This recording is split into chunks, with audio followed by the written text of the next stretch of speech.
melanjutkan tadi terpotong ke Bang Emrus. Jadi kalau kemudian Ridwan Kamil keluar dari Partai Golkar, artinya posisinya terbuka, bisa diambil juga oleh partai bekerja sama mendukung Pak Ganjar Pranowo. Seberapa besar itu bisa mengancam posisi Sandiaga Uno? Saya pikir bukan soal mengancam atau tidak mengancam. Persoalannya adalah apakah Ridwan Kamil mau keluar dari Golkar. Sebab ketokohan dia tidak sama dengan Yusuf Kala. Yusuf Kala kan pernah diusung jadi calon wakil presiden, tidak didukung oleh Golkar. Karena memang Yusuf Kala ini sudah menjadi tokoh nasional, sangat kuat sekali secara nasional. Tapi kan Ridwan Kamil masih tokoh lokal, jadi kecil kemungkinan. Nah, oleh karena itu, kalaupun misalnya Ridwan Kamil bergabung, itu sebagai plan B. Karena dalam suatu strategi, tidak bisa fokus hanya plan A, membawa Erlangga Hartarto bersama Prabowo. Bisa saja di sana nanti deal-deal politik di belakang panggung tidak pas, tidak sesuai. Karena yang dibicarakan itu tidak sekedar bahwa bagaimana sharing power, juga termasuk cost politik. Toh misalnya termasuk kesepakatan-kesepakatan dan selanjutnya, bisa itu deadlock. Tidak ketemu titik tertentu, sehingga dibuatlah plan B. Oleh karena itu saya melihat, kalaupun Ridwan Kamil itu berpasangan atau katakanlah menjadi bagian dari koalisi atau diperhitungkan menjadi calon wakil presiden, tentu harus bersama-sama Golkar. Kalau tidak bersama-sama Golkar, nilai jualnya di koalisi PD Perjuangan sangat lemah. Karena tidak ada kepastian dengan masuknya Ridwan Kamil akan mendongkrak kemenangan daripada Ganjar Pranowo. Meskipun punya modal tadi itu, efek elektoral di Jawa Barat yang hanya di Jawa Barat. Kekurangan dari Pak Ganjar Pranowo, to be fair kan? Betul, secara nasional kan tidak. Tidak pernah disurvei, saya kira kalaupun disurvei kemarin tidak begitu tinggi. Nah, oleh karena itu saya kira koalisi yang lebih dulu dibuat oleh PD Perjuangan sudah melakukan kalkulasi. Tetapi dia akan punya power, punya bargaining position masuk ke koalisi PD Perjuangan mengusung Ganjar kalau bersama-sama Golkar partainya. Dan saya melihat bahwa Golkar ini kan partai yang sudah matang dalam menyusun strategi. Jadi oleh karena itu, kalau misalnya katakanlah tidak jadi pasangan Prabowo dengan Erlangga, ini plan B. Dan tentu bersama-sama Golkar untuk bergabung dengan koalisi mengusung Ganjar Pranowo, demikian. Cair lagi berarti koalisinya ya kalau kita bicara soal... Saya kira sampai sekarang soal koalisi kita di Indonesia sangat cair. Kenapa? Sederhana. Karena penyusunan calon presiden dan wakil presiden kita bukan ideologis. Maka Bu Megawati mengatakan kerjasama politik, bukan koalisi. Kalau koalisi itu kan ideologis. Jadi ini kerjasama. Sehingga suatu saat katakanlah Muhaimin sekarang berpasangan dengan Anies yang diberitakan, itu belum tentu pasti itu. Karena bisa sangat cair lagi itu nanti. Begitu. Dan bisa juga tidak jadi calon ada di sana karena bisa saja ini suatu hal yang menarik. Misalnya katakanlah Demokrat sudah keluar gitu kan, masuk Muhaimin. Muhaimin masuk ke dalam juga punya bargaining kuat. Kenapa kuat? Karena Demokrat sudah keluar. Andaikan Demokrat ada di dalam, maka bargaining Nasdem lebih kuat. Saya ke Mas Awi. Mas, bagaimanapun harus ada pendekatan ya yang dilakukan P3 sekali lagi mungkin ke PD Perjuangan dan kawan-kawan, ke Perindo juga Partai Hanura. Saya ingin tahu sebenarnya bagaimana pendekatan yang dilakukan oleh P3 atau mungkin Pak Sandi sendiri jika ingin memenangkan tiket cawapresnya. Di satu sisi juga saya dengar bahwa Pak Ridwan Kamil kabarnya juga sudah bertemu dengan Bu Megawati. Artinya kan posisi ini menjadi tidak aman sebenarnya.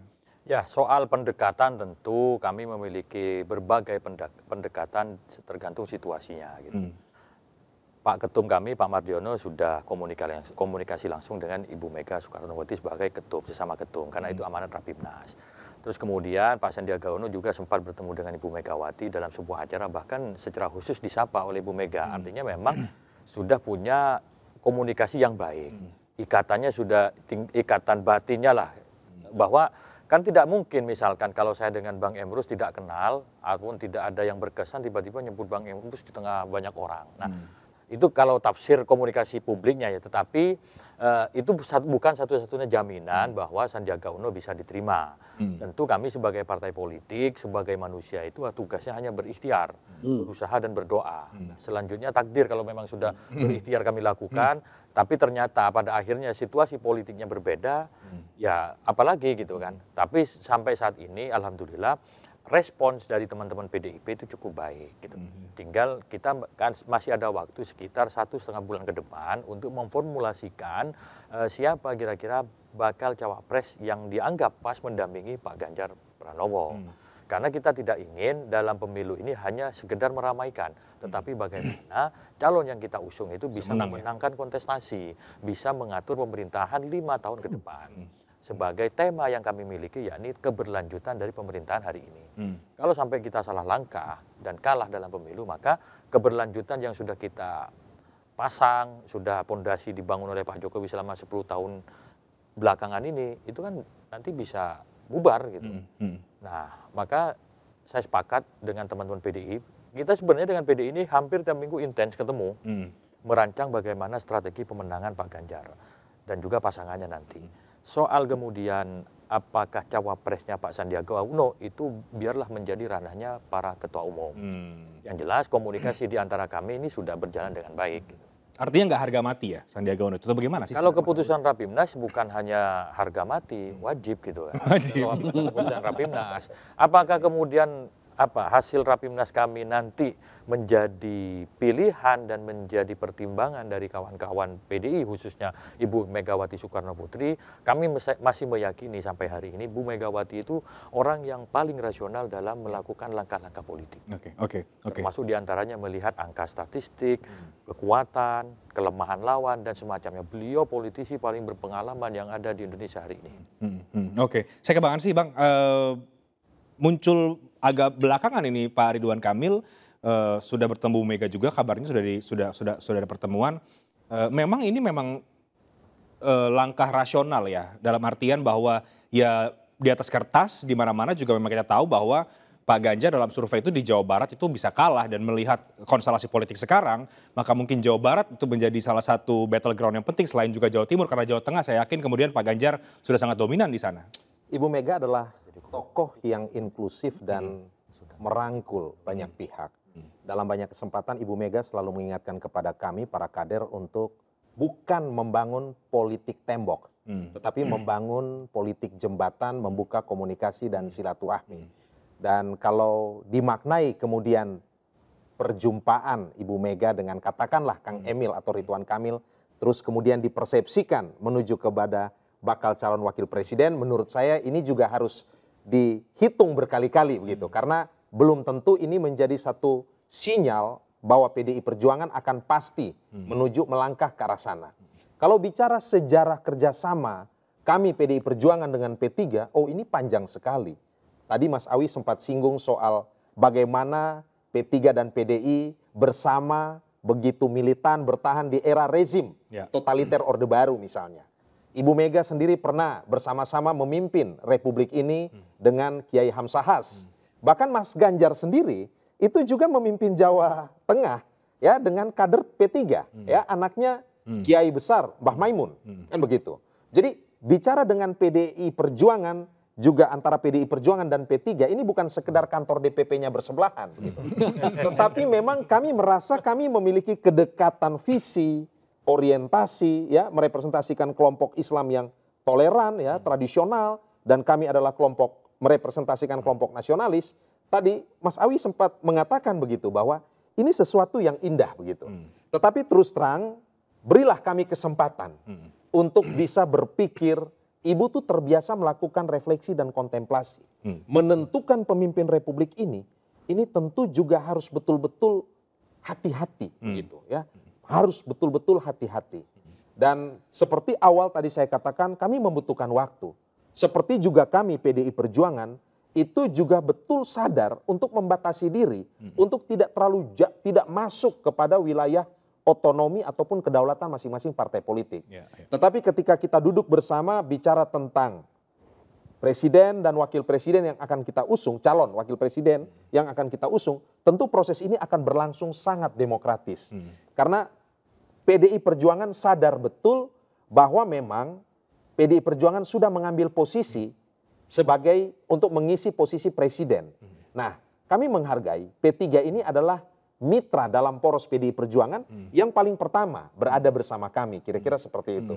Tetapi yang namanya politik, ini kan juga saya kira dinamis, terbuka, kepentingan bangsa yang paling besar yang kita letakkan, ya, seperti kata Mas Awi tadi, memang bicara mengenai presiden dan wakil presiden ini, memang ini ranahnya ketua umum. Dan kami percaya, ya, Mas Awi percaya ketua umum P3, saya juga menjunjung tinggi, kami tegak lurus. Kami yakin Ibu Mega memiliki ketajaman, kedalaman, ya, dan juga pengalaman untuk betul-betul hati-hati. Ya, terbukti 2 kali, ya, Pak Jokowi dan Pak JK dan juga Pak Jokowi dengan Kiai Ma'ruf Amin. Hari ini Kita masih punya tanggung jawab untuk Ya. melakukan kontinuitas pembangunan. Ya. Bang Emrus, kalau kita melihat narasinya Bang Ansy dan juga Mas Awi, sepertinya memang kerjasama politiknya Pak Ganjar ini cukup solid ya, meskipun soal cawapres belum selesai, agak berbeda dengan kubu-kubu yang lain ketika sudah bicara cawapres, sudah ada yang bubar jalan gitu. Betul, saya kira koalisi PD Perjuangan sangat solid gitu ya. Sekali sebelum teman-teman partai politik bergabung dengan PD Perjuangan, kenapa mereka lebih solid? Karena mereka percaya diri karena jumlah suara mereka bisa membawa calon presiden. Kalau koalisi-koalisi yang lain masih menunggu jumlah suara atau partai lain bergabung. Karena kalau menunggu suara atau kata partai lain bergabung, mereka akan melakukan kalkulasi. Kalau kita bicara soal bargaining position, jadi PD Perjuangan sudah mempunyai bargaining position yang kuat. Karena bahasa sederhananya, tanpa lu aku bisa bawa calon, kira-kira begitulah. Namun demikian, saya kira PD Perjuangan membukakan diri berkoalisi dengan partai-partai lain. Kenapa? Karena PD Perjuangan adalah partai ideologi yang gotong royong. Artinya ingin merangkul semua kekuatan politik. Jadi itu basisnya. Nah, namun demikian saya melihat bahwa apakah nanti calon presiden dari yang kita wacanakan ini bisa saja nanti pada titik tertentu tidak ada kesepakatan antar partai politik. Sehingga ada titik calon di luar partai. Itu terjadi ketika Maruf Amin. Koalisi seperti itu. Yang mungkin bisa diterima oleh semua gitu ya. Karena kalau dari partai ini, kenapa bukan kader kami? Tentu menjadi calon wakil presidennya. Bisa saja mempertanyakan demikian. Nah, untuk mempertemukan itu sampailah pada titik nanti bisa di luar daripada koalisi ini menjadi calon wakil presiden. Tentu dengan catatan kesepakatan. Biasanya kesepakatan itu ditentukan tidak sekedar jabatan presiden dan wakil presiden, juga termasuk di dalamnya bagaimana jabatan-jabatan menteri. Itu menjadi kalkulasi yang mereka lakukan. Demikian. Bang Emrus, tapi menurut Anda, ini kan kita bicara P3. Tadi Mas Awi sudah jelaskan ada upaya pendekatan-pendekatan terus yang tentu dilakukan untuk bisa menjalankan amanat dari P3 untuk maju Ketua Bapilunya Pak Sandiaga Uno sebagai cawapres. Menurut Anda, apakah yang Anda cermati sejauh ini upaya itu sudah maksimal atau menurut Anda perlu ada pendekatan yang lain ke PD Perjuangan, ke Perindo, ke Partai Hanura untuk bisa meyakinkan bahwa Sandiaga inilah yang paling cocok? Saya kira soal sudah maksimal saya pikir. Tapi karena dinamika politik itu sangat cair, termasuk juga pengaruh-pengaruh dari luar. Jadi bukan berarti P3 tidak melakukan pendekatan yang maksimal. Sekalipun dilakukan pendekatan maksimal, begitu ada stimuli dari luar, tentu itu menjadi diperbincangkan lagi. Jadi tidak sekedar kita melihat seperti eksakta. Jika sudah begini maka harus begini. Dalam politik Jika itu sudah berkoalisi artinya tidak otomatis sekalipun memang sudah berjuang. gitu ya? Sudah berjuang iya. Tetapi bagaimanapun akan diperhitungkan dari berbagai aspek. Terus terang saya mengatakan bahwa agak unik memang dinamika politik kita di Indonesia. Maka selalu saya katakan di ruang publik maupun di ruang akademik, di fenomena politik kita di Indonesia sangat anomali. Unpredictable. Apalagi yang sekarang ya kami. Saya kira dari dulu sampai sekarang itu beda dengan kalau di Amerika Serikat, lebih dapat kita perkirakan, gitu ya. Kalau calon presidennya 2 periode dari partai yang sama, pasti wakilnya akan maju. Dan partai yang kalah pasti oposisi. Kalau di Indonesia kalah kan bisa bergabung. Lihat itu Gerindra kan kemarin kan jadi pembantu presiden. Kemudian lihat Golkar bergabung menjadi koalisi Jokowi. Oleh karena ini kesempatan saya pikir bagi Golkar, tidak lagi mereka merapat setelah menang. Sebaiknya mereka merapat sekarang dengan membawa Ridwan Kamil, bukan Erlangga Hartarto. Kenapa? Karena Ridwan Kamil ini lebih acceptable. Kalau kita lihat kepribadian atau katakanlah gaya daripada Erlangga Hartarto. Betul. Dari gaya komunikasinya, coba cek. Lebih persuasi, lebih katakanlah lebih rendah hati dan bisa diterima semua kekuatan politik. Saya terus terang, andaikan Ridwan Kamil yang diusulkan oleh Golkar menjadi bagian dari koalisi bersama Golkar, saya kira para koalisi termasuk P3 lebih terbuka kepada Ridwan Kamil daripada Erlangga Hartarto. Karena tipikal komunikasi sangat bagus sekali. Ya, meskipun jadi Anda mengatakan lebih baik Golkar bergabung saja ke koalisi ini. Saya kira ya, supaya nanti, kenapa saya mengatakan sederhana, jangan lagi dia nanti bergabung setelah menang, nggak bagus itu. Yang berjuang dari bawah, menang bersama, jangan ketika menang merapat, itu kurang produktif loh. Sehingga Golkar selalu tidak pernah nomor 1. Kalau andaikan Golkar nanti bergabung dengan PD Perjuangan dan menang Ganjar Pranowo dengan pasangannya, saya kira Golkar bisa pada posisi yang lebih tinggi lagi. Karena selama ini memang Golkar dipersepsikan sebagai partai yang tidak pernah di luar kekuasaan, padahal kalah dalam pemilu. Ya, Oke, Mas Awi, jadi sebenarnya kalau menurut Mas Awi ya, di kacamata Mas Awi, seberapa besar sih dinamika konstelasi yang terjadi di luar koalisi Anda, PDI, P3, Hanura dan juga Partai Perindo ini mempengaruhi bagaimana penentuan cawapresnya Pak Ganjar Pranowo ini? Nggak ada pengaruhnya. Ada pengaruhnya, oke. Karena di koalisi kami ini sudah sepakat bahwa urusan di luar koalisi ini urusan mereka. Yang penting bagaimana 4 partai ini bisa solid mengantarkan Pak Ganjar dan pasangannya nanti menjadi presiden dan wakil presiden di pemilu 14 April mendatang. Karena kita sadar masing-masing partai politik memiliki hak otonom mengurus internalnya, termasuk mengurus terkait dengan koalisi-koalisi. Apalagi misalkan, mohon maaf, ada orang yang mau bergabung sudah minta syarat duluan misalkan. Itu di koalisi kami itu nggak dikenal seperti itu. Contoh ya, kami bukan menyebutkan kami yang paling baik, tidak. P3 saja untuk mengajukan nama Pak Sandi, itu sowan dulu ke PDI. Menyampaikan dulu bahwa kita ini mendukung Mas Ganjar, hasil Rapimnas. Terus kemudian ditanggapi oleh PDI bahwa P3 sebagai mitra koalisi pertama yang memberikan dukungan secara resmi dan satu-satunya partai di parlemen yang bergabung memiliki hak prioritas untuk bisa mengajukan calon presiden yang bisa didiskusikan. Baru kita bisa menindaklanjuti dengan forum internal kami. Bukan misalkan sebelum bergabung sudah minta duluan. Itu nggak dikenal di internal kami. Ada gitu. yang begitu ya Mas Ali? Ya kalau dilihat dari media kan sepertinya ada yang begitu. Gitu kan. Paham. Oke, jadi Anda mengatakan sebetulnya cawapres ini tidak bergantung dengan bagaimana pilihan-pilihan dari cawapres yang di luar. Meskipun banyak katakanlah pandangan yang mengatakan bahwa cawapres dari Pak Prabowo misalnya dan juga Pak Anies ini sedikit banyak ikut mempengaruhi kalkulasi dari masing-masing capres termasuk Pak Ganjar Pranowo. Ya kalau dalam artian kalkulasi untuk menghitung menang dan kalahnya dalam kontestasi. Artinya gini, sekarang yang sudah fix capres pas cawapres pasangan Amin. Kan sudah kita hitung nih. Ya. Ini kekuatannya di mana, kelemahannya di mana, ditimbang lebih banyak lemahnya atau lebih banyak menangnya kan gitu.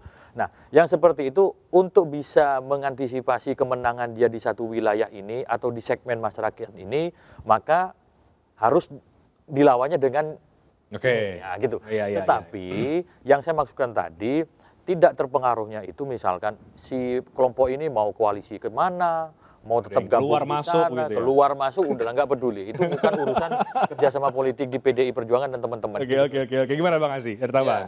Ya, jadi Bung Reinhardt yang dijelaskan oleh Mas Awi ini sebenarnya apa yang dilakukan oleh P3 itu adalah wujud nyata dari tata krama politik. Ya, sopan santun dalam komunikasi politik. Ada tahapannya, ada prosedurnya, ada mekanismenya, dan itu dilihat oleh seluruh mata di Indonesia ini. Bagaimana berkali-kali ya P3 itu mengetuk pintu rumah PDI Perjuangan kemudian membuka pintu rumah, ada silaturahmi yang sangat sehat antara kedua partai politik ini, dan saya perlu menegaskan bahwa ada satu spirit ataupun benang merah yang ada di keempat partai yang berada dalam poros pendukung Mas Ganjar ini. Kami itu tidak sekedar ingin membangun istana dengan fondasi yang rapuh. Kami tidak ingin membangun istana pasir. Setelah duduk bersama, seolah-olah sudah transaksi politik, kemudian tiba-tiba ada yang pergi. Kayak begitu. Jadi orientasi kami itu adalah membangun sebuah fondasi yang kuat.